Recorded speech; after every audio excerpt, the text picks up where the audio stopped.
Okay. How to manage the view while working with files? Any tips Ah, on this? okay, yes.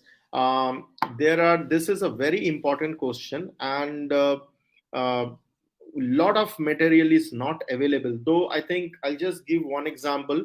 There is one endo holder. I don't want to take the names, but there is no other product, so I have to take the name. So, am I allowed to take the name, sir? Yeah, you can. It will actually help the participants to. Okay, sure, sir. So money comes with a endo holder. So you have files of different sizes like 10, 15, 20, 25. So the K files are there. So you can just have that. So what happens if we take a hand file and hold it with your fingers and take it?